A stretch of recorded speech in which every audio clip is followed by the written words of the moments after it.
자, 그러면 21번부터죠. 21번부터.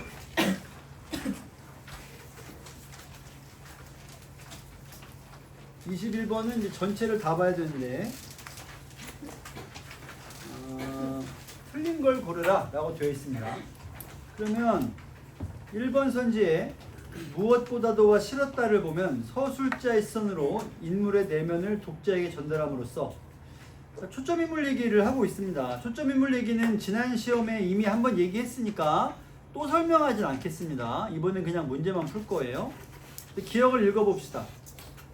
기억을 읽어보면 무엇보다도 아랫방 김 선생이 듣고 흉을 볼까 보아 싫다고 철이는 생각했다면 서술자가 철이의 내면을 쓴 거지만 싫었다 면 이건 누가 지금 말하고 있는 거예요? 철이 본인이 말하고 있는 거예요. 그게 기억. 따라서 서술자의 시선이라고 하면 안 되고 이미 초점인물이 철이로 정해져서 철이 본인이 초점 화자로서 이야기를 스스로 하고 있는 상황이니까 1번이 틀린 이유는 서술자의 시선으로가 틀린 게 되겠죠. 철이 본인의 얘기를 하고 있다는 상황인 거예요. 그러면 이제 니은도 볼 겁니다. 니은을 보면 음식이 또 벌어지니까 이 할머니는 손주 새끼들과 시기가 나서, 그러니까 손주들에게도 살짝 감정이 상한 거예요. 아까부터 음식을 감독하고 있었고 괜히 못마땅해서 애들과 손주들과 싸우고 있어. 그러니까 워낙 가난하고 힘드니까 시계를 팔아가지고 제사를 지내는 거예요. 그만큼 가난한 거죠. 근데 그렇게 해서 음식을 차렸어. 그러니 그 음식이 어땠겠어요? 너무 소중한 거예요. 남의 집 식구들을 줄 이유도 없고 할머니인데도 불구하고 손주들과 마음이 상할 지경. 그만큼 극도의 가난인 경우입니다. 가외 김 선생을 먹인다니 그럴 것이라는 말은 절대 반대할 것이다 라는 거죠. 그럼 지금 누가 할머니를 보고 있어요? 서술자 혹은 철이. 아마도 서술자라고 보는 게 맞겠죠. 그러면 2번 선지에 서술자가 직접 해석해 줌으로써 앞선 모친의 말, 힛도운 소리 한다 라고 할머니 모친이 자기 며느리에게 화를 낸 것이 왜 그럴 만한가를 니은에서 설명해 주었다라는 말입니다. 시선은 서술자의 시선이고요. 그 다음에 디귿을 읽읍시다. 디귿을 보면 시침이 떼고 지들만 먹는 눈치니 저녁을 설절 출출한 판에 이놈이지 인심봐라 하고 심사가 버럭. 이때 심사란 화가 버럭 났다. 누가 화가 났어요? 김 선생이죠. 그럼 심사가 버럭 나는 것이다라는 건 김 선생의 심사를 지금 그대로 전해주고 있으니까 3번 선지 김 선생의 시선을 통해 초점화하여 라는 말이 되는 거죠. 저희들이라고 하는 건 김 선생이 철인의 식구들을 지들은 사투리고 엄밀히는 저희들이 올바른 표준어 표현이긴 하죠. 따라서 김 선생의 시선이 맞고요. 리을을 보겠습니다. 술이 다시 취해가는 철이는 껄껄 웃어버리면서도 1년에 5번씩은 기제란 말이 제사란 뜻이고 축은 축문, 즉 제문을 말하는 겁니다. 사례 축식은 제문의 형식, 모범 제문이 있어. 그대로 하면 돼 그냥. 근데 그거 안 보고도 늘 외워서 썼어. 철이는 그 정도는 돼요. 철이가 뛰어난 지식인은 아니지만 그까지 제문 정도는 그냥 외워서 쓰는 수준이었단 말이야. 근데 하필 오늘따라 빼먹은 거야. 술 한잔 김에. 써있죠 이유가? 술 한잔 마신 김에 빼먹기로 직간놈에게 놀림감 되는 것이 너무 분해. 직간놈이란 김 선생을 가리킬 것이고 분하다라고 말하는 건 누구예요? 철이죠. 철이의 심리 아니야. 그래서 리을도 서술자에서 철로 화자가 달라지면서 라는 말이 올바른 설명이 되는 것이죠. 마지막 5번 미음 봅시다.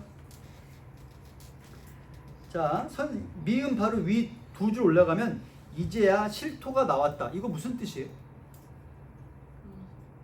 이제야 실토가 나왔다. 이거 뭔 말이에요? 김 선생의 속마음이 드디어 실토 나왔다는 거죠. 속마음이 뭔데? 술 한 잔, 밥 한 그릇 달라 이런 것이지. 그러면 미음에 선생이 부끄럽게 한 잔 술보다도 뜨뜻한 국밥 한 그릇이 당기어서 그러는 피난민 신세. 아, 전쟁 때군요. 그러면 돈이 없을 만하지. 신세가 가엾은 생각도 들어. 누가 가엾은 생각이 든 거야? 그러니까 선생을 가엾어하는 게 누구야? 철이죠. 그리고 밉살스러워서 그대로 내뻗어 버렸다. 그대로 내질러 버렸어요. 그러니까 끝까지 화해를 거부한 거지. 그러면 5번 선지에서 철의 시선으로 초점화하여 상대 김 선생의 곤란한 처지를 외면하는 인물의 태도가 못마땅해서라고 밝혔다. 딱 들어맞는 선지입니다. 자, 그러면 여기까지 했고요. 그 다음에 22번 2, 3, 4를 보겠습니다. 옳은 것을 고르시오. 나는 공간의 이동을 통해 풍경의 다양한 변화를 묘사하고 있다. 나를 보시면 공간의 이동이 아니라 1수는 소나무를 보고 3수는 매화를 보고 11수는 호랑이를 보고 16수는 매를 보고 그들을 소재로 해서 쓴 것이지 어디로 이동한 공간은 전혀 나오질 않습니다. 공간의 이동은 없고 뭐 시선의 이동이라면 그건 말이 되겠지만 공간이랑은 상관이 없고요. 그 다음에 3번 다는 고사를 인용하여 역사적 사건의 의미를 조명하고 있다. 다를 보세요. 고사 인용은 아마 있었던 것 같은데 누가 나오죠? 고사 인용.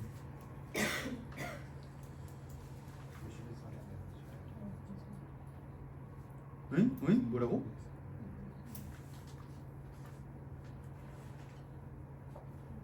잠깐만. 소실산에는 여기구나. 일문단의 6째 줄에 지지라는 책이죠. 그 책에서 소실산에는 자연의 경서가 있다라 한 말을 취하여 문인방에 현액을 걸었다. 여기서 자연의 경서가 있다고 하는 거는 경서는 책입니다. 유교에서 배우는 책을 경서라 그래? 그럼 자연의 경서란 말은 무슨 말이야? 자연을 책으로 여기고 공부할 만하다라는 뜻인 거지 실제로 책이 있단 말이 아니라 자연이 바로 책이다. 교과서다. 이런 뜻입니다. 그걸 인용하긴 했는데 그런데 그래도 틀린 이유는 역사적 사건의 의미랑은 상관이 없으니까. 고사 인용은 했다 하더라도. 4번 가와 다는 모두 시간을 나타내는 표현을 사용하여 미래에 대한 전망을 제시하고 있다. 다를 보면 시간 표현이랄 게 따로 없습니다. 그래서 4번은 다의 시간 표현이 없어서 잘못된 선지입니다. 23번을 볼게요. 3, 4번 물어봤으니까 옳은 걸 고르라. A의 황금, B의 고기. 3번이니까 A를 보세요. 이거 우리 연계예요. 수특에 나온 겁니다. 이거 모르면 안 돼요. 수특인지 수완인지 헷갈리는데 어쨌든 수특이었을 거예요. 해석하면 간단히 빨리 하자면 이 사람이 지금 일본에 사신으로 간 거죠. 섬나라는 일본이고 봄빛은 봄이 든 거고 하늘가의 길손이 자기 자신이고요. 풀이 잇따라 풀을 얻고 다른 타양 고향의 달이 중요한 이유는 타양은 자기가 있는 일본, 고향은 고려. 정몽주는 고려의 신하죠. 일본과 고려에 함께 밝으니 매개체 역할을 하고 있고요. 황금을 쓴 것은 지가 부귀영화를 위해 쓴 것이 아니라 여기 와서 임무를 하느라고 돈을 쓴 거니까 자신의 부귀영화랑 상관이 없어요. 황금을 자기 편하자고 쓴 거 아니야. 임무 때문에 쓴 거야. 그 다음에 고양이 그립습니다. 사방에 뜻을 두는 것은 공명을 위한 것이 아니라 왜? 충성을 위한 거다. 내가 공을 세워서 내 이름을 날리려는 게 아니야. 나는 충성 때문에 여기 온 거야 라는 뜻입니다. 그 다음 그 밑에 꿈꾸는 건 고려의 우리 집. 고향 가고 싶어요. 근데 해마다 못 돌아가. 허무한 공명에 묶여. 말리박 풍수 다른 나라 일본이겠죠? 바다가 가까워. 섬나라 일본이니까 먹을 건 많아. 그렇지만 나는 먹을 게 중요한 게 아니라 하늘에 멀리 저 하늘 멀리 있는 고향의 소식을 전하고 싶지만 소식을 전할 수가 없네. 배가 돌아갈 때는 배 타고 집에 갈 때는 매화를 얻어서 가가지고 양지바른 남쪽에 심겠어. 그럼 왜 굳이 매화인가요? 매화는 늘 말하지만 약속을 지키는 꽃입니다. 절개라고 해석해도 되고요. 약속을 지킨다. 한 번 한 말은 지킨다. 이런 의미라고 생각하면 되겠죠. 황금을 쓰는 건 따라서 다른 의미가 아니라 의무, 임무를 다하고 있다라는 뜻이고요. 먹을 고기라고 하는 것도 섬나라라서 먹을 것은 있지만 그건 나한테 별로 중요한 건 아니죠. 그러면 이제 23번으로 가서 3, 4번이니까 3번에 황금은 고기와 마찬가지로 화자가 누리는 물질. 에이, 황금이 무슨 풍요야. 아니 거기 유세라고 뜻이 나와 있는데 이걸 고르면 어떡하나. 4번 A에서 뜻을 둔 사방은 B에서 남쪽으로 한정되어. B의 남쪽은 갑자기 남쪽이 무슨 말이야. 양지바른 남쪽에 매화를 심겠다 그랬지. 이게 자기가 뜻을 둔 뭐 이런 거 아니잖아요. 집에 돌아갔을 때 매화가 햇빛을 받아야 잘 자라니까 남쪽에 심겠다는 거지. 그게 무슨 뜻을 둔 방향이 아니잖아. 전혀 상관없습니다. 다음 24번은 3, 4, 5네요. 3번 풍운과 암양을 통해 열악한 외부 환경 속에서도 지존일치한 선비의 강직한 면모가 부각되고 있어요. 자, 풍운과 암양을 좀 봅시다. 삼수 보세요.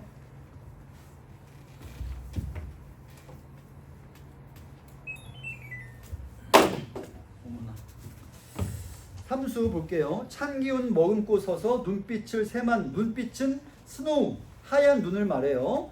옥골 빙원, 뒤에 뜻 써있죠? 매화입니다. 매화가 봄보다 앞에 돌아왔어. 봄도 아직 안 됐는데 매화가 핀 거야. 가뜩이나 냉담한 풍은 바람 기운에 암향, 그윽한 향기조차 들겠구나. 냉담하단 말은 바람이 따뜻한 걸까 찬 걸까? 차가운 바람에도 매화는 어때? 약속을 지켜 피었습니다. 그게 매화죠. 그러면 매화는 시련에 굴하지 않는, 눈, 하얀 눈에 굴하지 않는 꽃이 매화의 뜻입니다. 그러면 24번에 3번 선지는 열악한 외부 환경의 눈이고요. 향기를 피우는 게 매화니까 3번 올바른 선지. 그 다음 4번을 보면 기염과 호리종횡. 기염은 여러분이 잘 아는 그 기염을 토하다 할 때 그 기염입니다. 불을 토하다라는 뜻이고, 이 말은 기세가 놀랍다라는 의미죠. 그 다음에 호리종횡은 해석이 돼 있죠. 뭐라고 돼 있니? 여우와 승냥이가, 살쾡이가 날뛴다. 누가 없으면? 호랑이가 없으면. 11수가 호랑이잖아. 그럼 호랑이는 누구야? 진정한 충신. 그게 없으면 어떤 놈들이 날뛰어? 간신들이 날뛰어. 그러면 4번은 올바른 선지. 이렇게 되는 것이죠. 다음 27번 2, 3, 4, 5. 이번은 확실히 지난 첫 주차 여러분과 내가 수업할 때보다 문학 문제 양이 좀 적네요. 확실히 적네. 아니 빠진 문제가 세상에 있잖아. 어머나 세상에. 빠진 문제가 있어요. 어떡하니? 별일입니다. 25번을 할 차례죠 지금. 24번에 하나 덜 했네? 3, 4, 5니까 5도 해야죠. 호기와 바람을 통해 능력 있는 인물이 드러내지 못하는 현실이 지속되는 상황에 대해 안타까움을 표현하고 있어요. 자, 요거는 좀 봅시다. 마지막 16수를 보면 매예요, 매. 회는 매가 앉아있는 나무 발판이에요. 횟대 위에 발, 매. 그 매의 발 있죠? 발톱 무섭죠? 발 사리고 앉아 날개를 고쳐 꺾고 날개를 딱 펼치지 않고 간수한 다음에 고리눈. 이거 여러분이 알려나? 고리눈이 어떤 눈일 것 같아요? 매서운. 고리가 이렇게 생긴 고리를 말하는 거예요. 눈 중에서 이렇게 얇게 째져 있거나 아니면 뭐 평범한 눈이 아니라 아주 땡글해서 울퉁 아니고 눈이 크고 동그란 눈을 고리눈이라고 부릅니다. 그래서 이 눈은 보통 예쁜 눈 그런 게 아니고요. 무서운 눈이라는 뜻입니다. 너무 땡글해서 무서울 만큼 크게 휘둥그레진 눈을 가리키는 말이거든요. 그럼 고리눈이란 말은 고리눈 그리고 호기가 있다는 건 얘가 매섭다는 얘기예요. 결코 만만하지 않습니다. 언제 좋은 바람 만나 펄떡 날아갈까? 그럼 이 좋은 바람이 뭐예요? 매는 훌륭한 인재, 바람은 그 매가 얻는 벼슬. 언제 좋은 벼슬을 만나 인재가 능력을 발휘할까가 이 16수의 뜻입니다.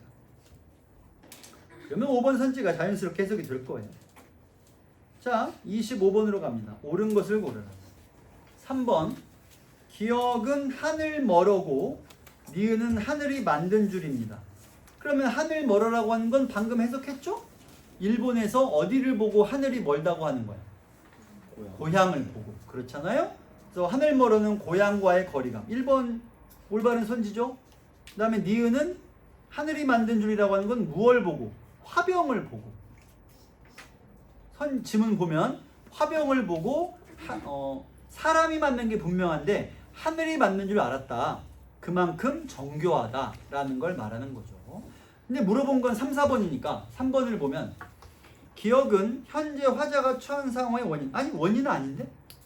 하늘이 멀어서가 원인이 아니라 원인은 여기 사신으로 온 거죠. 일본에. 결과가 지금 고향이 멀리 있는 거지. 하늘이 먼 건 원인이 아니라 결과죠.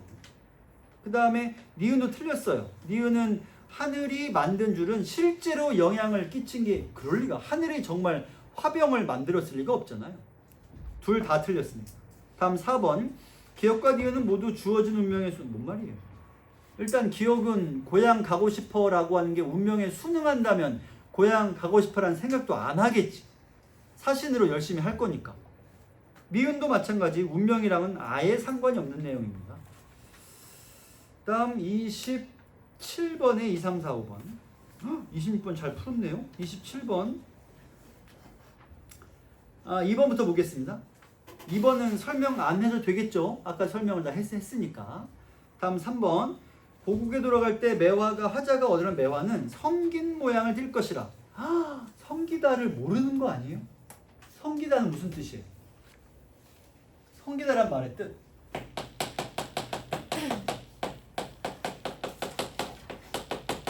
이거는 반대말입니다. 뭔 말이겠어요? 잘 갖춰. 전혀 모르겠어요. 진짜? 이것도 몰라요? 그리 우리 장모님이 3년 전인가?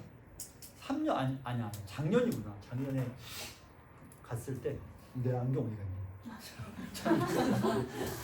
안경도 없는데 이러고 있네. 작년에 갔을 때 장모님이 고서방도 처음 봤을 때는 머리카락이 참 잘 하더니 그 다음 말을 안 하는 거예요. 그 다음 말을 안 하시는 거야. 어머니 그 다음 말씀을 하셔야죠. 성기다라고 하는 건 배다는 무언가가 매우 빽빽한 걸 말합니다.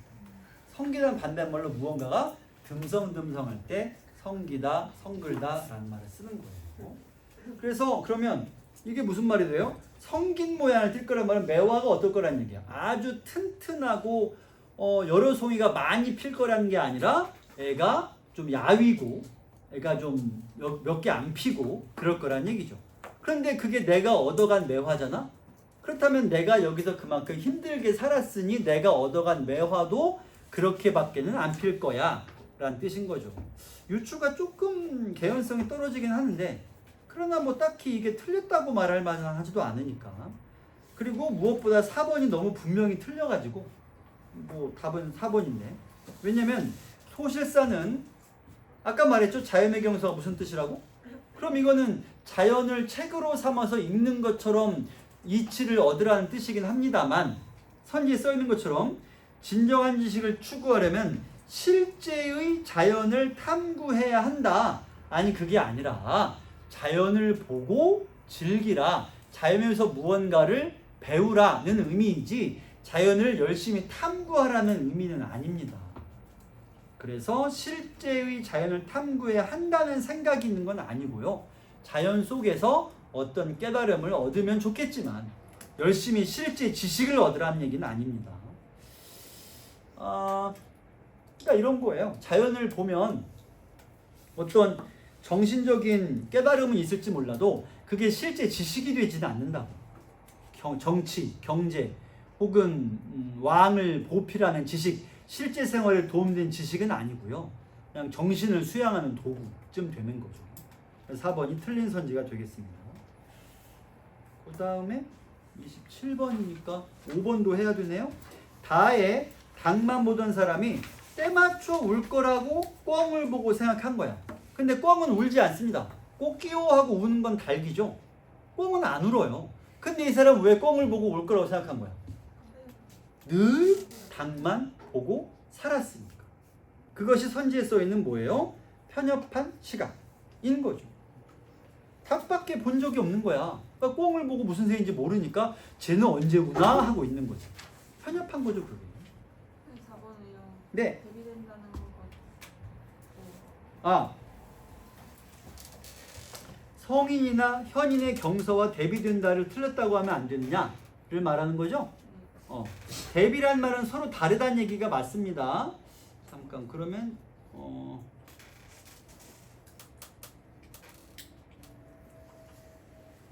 그렇네요. 서로 다르다고 볼 이유도 없네요.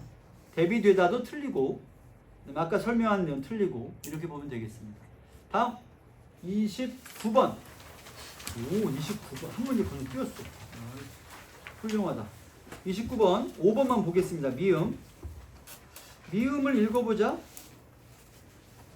미음은 누가 누구한테 한 얘기예요? 왕진사가 혼자입니다. 대충 관계가 어떻게 돼요? 자, 누구와 누가 지금 부부예요? 왕진사와 관계도가 어떻게 돼요? 처음에 신천수와 그 부인인 유씨가 있습니다. 요 이들의 친자식은 아니고 사촌의 자식을 얘들이 맡아 키우는 모양이죠. 남매예요, 남매. 그 중에 여자가 이름이 뭐야? 송소저고 이름이 나와. 얘가 송소저죠. 그리고 얘가 사실은 이미 정혼한 사람이 있어. 그 사람 이름 뭐야? 왕 어쩌구가 있어. 그 다음에 이쪽에서 누가 계속 송경패를 연결시키려고 하는 건 무녀고요. 무녀는 누구의 말을 듣고 송경패를 자기 쪽으로 데려오려고 하는 거지? 이름이 뭐지? 아마 중인이라고 하는 건 이 사람의 이름보다는 직위인 것 같습니다. 중인이라고 하니까 고위직, 다시 말하면 양반 귀족은 아닌 것이고 중인이라고 했으니까 계급이 낮은 사람인 거죠. 조와 중인을 붙여서 쓰면 이름일 것이고 조 씨와 중인을 떼어 쓴 걸 보면 중인이라고 하는 건 이름이 아니라 이 사람의 직위, 신분, 계층 이런 거예요. 중인 계층이니까 귀족이 아니란 얘기죠. 근데 이 사람이 돈과 권력 같은 건 꽤 있는 벼슬아치가 아님에도 이런 게 있는 모양입니다. 그리고 무녀는 두 명이 나오죠. 1번, 2번이 나오죠. 밑에 설명도 나와 있고요. 그러면 지금 미음을 읽었는데 왕진사라고 한 건 이 남편이야 아니야? 남편 아니죠. 그럼 누구예요? 시아버지가 왕진사고 그 다음에 아내 이 남편의 엄마이자 송균패에겐 누가 돼? 시어머니가 오씨 이렇게 되죠? 그래서 이 두 사람이 서로 친하게 뭐 구경하러 간 사이에 무녀 이가 이 집에 가서 누구랑 친하게 지내? 송경패랑 아니면 오씨랑? 송경패랑 친하게 지내죠. 그리고 오씨도 얘가 자기 며느리랑 친하게 지내니까 뭐 잘 봐주는 거지. 얘가 처음부터 오씨랑 친밀하게 한 것보다 송경패랑 친밀하게 지내려고 했고 자리를 비운 사이에 편지를 슬쩍 밀어넣어 놓고 문을 반쯤 열어둔 상황입니다. 그러면 미음에서 집을 맡기고도 그것이 소행이 그런 줄 어찌 알았으리요? 여기서 그것 the thing은 뭘 가리켜요? 편지 아닙니다. 그것은 사람을 가리키죠. 누구? 송경패를 가리킵니다. 그 전까지는 애기, 아가, 며느라라고 불렀을 텐데 대뜸 호칭이 그거로 바뀌었죠. 이것이 왕진사가 얼마나 큰 배신감을 느꼈는지를 말해주는 것이기도 합니다. 행실이 그런 줄이란 말은 되게 나쁜 말이잖아. 누굴 보고 하는 말이겠어? 송경패밖에 없죠. 여기서. 그러니 29번의 5번 선지 배신감을 표출하고 있다는 올바른 선지가 되겠죠. 그것이 송경패인 줄 몰랐을까봐 내가 이거 풀면서 애들이 이걸 모르지 않을까라는 생각을 했습니다. 또요? 또는 30번에 2번. 맞죠? 30번에 2번. A는 편지입니다. 옳은 걸 고르라. 그러면 2번 선지를 보면 무녀의 동생은 편지와 관련된 일을 예정대로 원활하게 수행하기 위해 오씨와 친분을 쌓았다. 말했죠? 오씨가 아니라 송경패와 친분을 쌓았다. 31번을 보겠습니다. 2번과 3번과 5번. 틀린 걸 고르시오. 먼저 2번. 무녀가 조중인의 형세란 말은 그의 권세, 다시 말해 돈, 권력 등등을 말합니다. 를 내세우며 그와 양반집 여자인 송경패를 중매한다. 그럼 어디 감히 양반집 여자에게 중인 따위가 혼약, 중매를 집어넣느냐. 조선 전기 같으면 말도 안 되는 일이죠. 근데 조선 후기에, 특히 보기에 보면 4번째, 5번째 줄에 봤을 때 신분질서가 문란해진 조선 후기란 말이 써 있으니까 2번은 올바른 선지. 그 다음 3번도 보겠습니다. 조중인이 무녀에게 이리이리하여 이리 되게 하라고 해봐. 그러면 주인공의 품게 된 원한, 주인공이 송경패고 그로 인해 품게 된 원한, 그게 뭔데요? 혼약을 걸었는데 어떻게 됐어? 여러분들 말로 까였죠. 그게 원한인 거지. 그걸 갚자라고 하는 방법에 대해서 모의했다. 여기 봐요. 고전 시가에서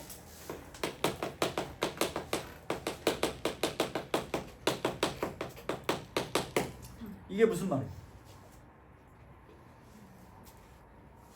몰라요? 그럼 이건 지금 우리가 보고 있는 이건 무슨 말이에요?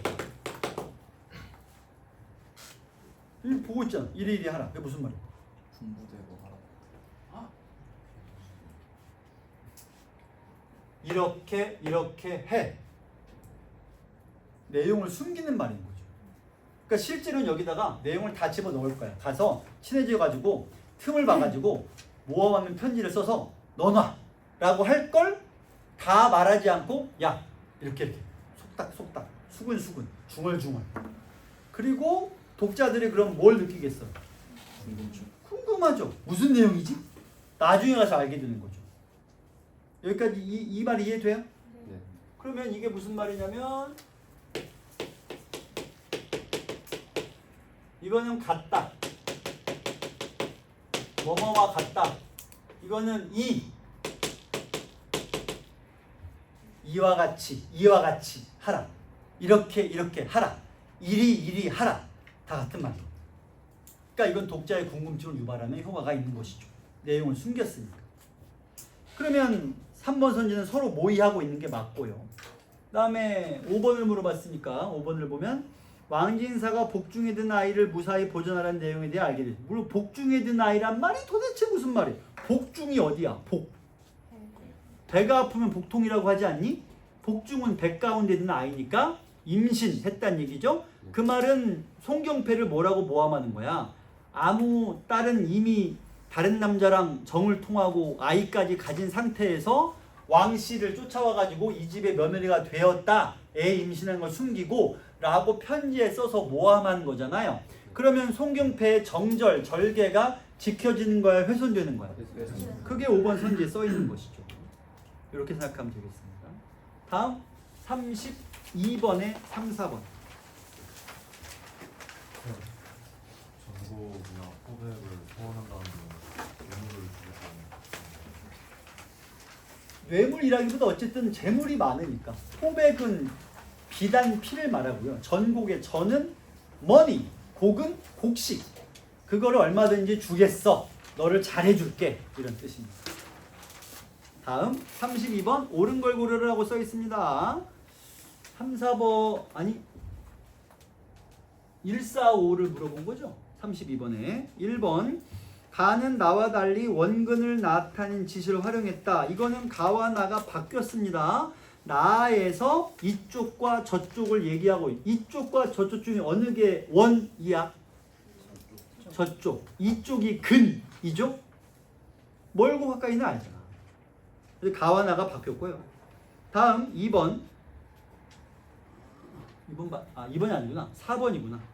4번은 답인데 역설법이 나에는 잘 보이죠? 어딨냐면 6행에 5행이 있어요. 뭐가 역설이야? 나의 5행. 응? 나의 5행. 침묵으로 말하는. 침묵으로 말할 수가 없지만 보통 말하죠. 그렇잖아. 여러분들 그렇잖아요. 너 이거 했어 안 했어? 아니야. 말을 안 하고 있으면 안 한 거잖아. 흔히 하는 거 아니야. 맨날 그러잖아. 맨날. 날마다. 어쨌든 역설이긴 하죠. 침묵은 말이 아니니까. 그러면 가에도 있느냐? 가에 어딨냐면 1, 2, 3, 4, 5연에 나는 지금 거울을 안 가졌소마는 거울 속에는 늘 거울 속에 내가 있어. 말했잖아요. 이거 호러라니까. 호러예요. 호러. 내가 거울이 나한테 없어. 근데 거울 속에 내가 남아있는 거야. 공포영화죠. 불가능하잖아. 역설이라고 볼 수 있겠죠. 이것을. 선생님 반대요만은 꽤 닮았으면 안 돼요? 그거는 안 돼요. 네. 좌우 반전 생각하면 돼요. 아, 좌우 반전은 반대죠. 하지만 닮긴 했죠. 그렇잖아. 거울이 그렇지. 신기하지. 그 어여쁘게 속임말을 하는 역설이 아니에요. 어여쁘게 속임말을 하는. 어때요, 여러분? 어여쁘게 거짓말한다 그러면 역설인 것 같아, 아닐 것 같아? 어여쁘게라는 말은 꾸민 거죠. 그러니까 거짓말을 하는데 그거를 포장했다라는 얘기야. 그리고 거짓말을 포장해서 말하는 경우도 있잖아. 그러니까 역설에 가까워요. 근데 역설로 보기에는 아예 불가능하진 않아. 거짓말을 하면서 겉으로 예쁘게 포장하는 경우가 가능하기 때문에 역설로 보기가 애매합니다. 요거는 의심할 만은 해요. 의심할 만 하지만 역설은 아니에요. 그 다음에 4번 했고 5번 가와나 모두 연속적인 동작을 제시하여 대상의 역동성을 강조하고 있다. 가에는 연속적인 동작이 없어요. 없습니다. 나에는 연속적인 동작이 뭔가 있긴 있는 것 같은데 뭐 비어있다, 비어서 기다리고 있다 이런 거. 근데 이것도 연속적인 동작이라고 말하기는 애매한 게 이건 동작이 아니거든요. 비어있다는 동작이 아니라 상태거든. 연속적인 동작이라고 보기는 좀 어렵습니다. 다음 3. 네. 그 흔들어는 연속적인 동작이 뭐 어느 거요? 나에서 육신을 흔들어 지저분한 먼지를 털다. 흔드는 것과 터는 거는 흔드는 동작을 터는 것처럼 평가한 거니까 동작이 연속이 아니라 흔드는 걸 털다라고 평가한 거니까 안 됩니다. 네, 33번에 3, 4번. 먼저 3번. 디귿에서는 다른 모르지만을 통해 외로된 사업이 자신과 무관하게 이루어질 것이라는 화자의 입장. 요거는 좀 보세요. 디귿. 나는 지금 거울을 안 가졌어만은 거울 속에 늘 거울 속에 내가 있어. 잘은 모르지만 외로된 사업에 골몰할게요. 그럼 거울 속에 있는 내가 뭔가를 열심히 해. 근데 걔가 뭘 하는지 내가 잘 알아? 잘 몰라? 잘 몰라. 그러니까 외로된 사업. 외로되는 뜻이 두 가지입니다. 하나는 외롭다. 또 하나는 잘못되었다. 외다란 말이 그르다, 틀리다라는 뜻이 있거든요. 그러니까 외로운 혼자만의 사업이라는 뜻도 있고 뭔가 잘못된 일을 하고 있지 않을까라는 건데 어찌됐든 나는 그 일을 알 수가 없어요. 그런 점에서 3번 선지는 올바른 선지. 그 다음 4번 리을에서는 빛으로를 통해 맑게 닦아진 온몸의 모습을 긍정적으로 바라본 화자인. 자, 나시에서 거울의 이쪽과 저쪽 중에 어디가 긍정적이야? 그럼 거울의 이쪽과 거울의 저쪽 중에 어디가 현실이야? 이쪽이에요. 이쪽. 거울의 이쪽. 거울의 이쪽에 내가 있으니까. 그럼 거울의 저쪽에 누가 있어? 어쨌든 나도 내가 있겠죠. 거울에 비친 나. 이렇게 되는 거지. 근데 저쪽에는 침묵으로 말하는 신처럼 온몸이 빛으로 맑게 닦아져 있다. 즉 거울 안에는 깨끗하고 조용하다라고 말한 거죠. 그럼 그 밑에 있는 사람은 거울 앞에서 신의 사도처럼 예쁘게 위장, 실제로 예쁘지 않으니까 위장했겠지. 거짓말이나 하는 그런 게 사람이야. 뒤집은 현실은 거울. 뒤집은 현실은 거울이고요. 왜냐면 거울 속에 현실이 뒤집힌 채로 보이니까. 그 옆에 있는 뒤집은 현실을 다시 뒤집은 마을의 주민은 나. 그러니까 뒤집은 현실은 거울이고 그걸 또 뒤집은 거니까 현실의 나는 부정적인 나. 거울 속의 나는 긍정적인 나. 현실은 부정적이고 현실을 뒤집은 거울은 긍정적. 이렇게 됩니다. 거울은 왜 긍정적이라고? 깨끗하고 맑고 조용하니까. 나는 안 그렇거든요. 맨날 거짓말하고 예쁘게 꾸미기나 하고 실제로 안 예쁘면서. 이때 안 예쁘다는 건 외모를 말하는 게 아니에요. 내면이나 어떤 성품이나 그런 걸 말하는 겁니다. 자, 그 다음에 네? 이거 아까 얘기한 거. 아, 이게 안 했구나. 아니요, 이건 역설이 아니에요. 어여쁘게 위장하는 거는 어떤 사람들이 맨날 하는 거 아니에요? 그렇잖아. 아니, 어떤 사람들이 맨날 하잖아요. 나이 먹은 사람들이 주로 하는 거. 아, 더 얘기할 필요 없겠다. 굳이 쓸데없는 얘기 하면 3번에 이제 하면 되겠죠? 33번에 3, 4번, 4번. 아, 했구나. 그러면 34번 한 문제 남았습니다. 34번. 50분이에요? 네. 2번 보세요. 가에 거울 속의 나를 근심하고 진찰할 수 없었다는 것은 자아의 분열 상태가 지속될 것이라. 왜 근심하고 진찰할 수 없죠? 여전히 분열된 상태니까. 만약에 화해가 가능하다면 진찰할 수 있겠지. 진찰할 수 없으면 분열이 계속되니까 진찰할 수 없겠지. 그 다음에 4번. 나의 거울이 육신을 흔들어 지저분한 먼지를 터는 듯하다는 것은 거울이 현대인의 성찰을 이끌어. 다시 말해 거울을 보는 나는 거울 속에 내가 반성이 필요한 사람으로 보이는 거예요. 왜냐면 거울 바깥의 현실에 나는 항상 지저분하고 거짓말하는 예쁘지 않은 사람이니까. 근데 거울을 보고 있노라면 나도 성찰을 해야겠다. 고요하고 맑고 깨끗하게 살아야겠다라는 성찰을 하게 된다는 것이 4번 선지에서 거울의 역할입니다. 화작 빨리 먼저 나가세요. 도 꺼주세요.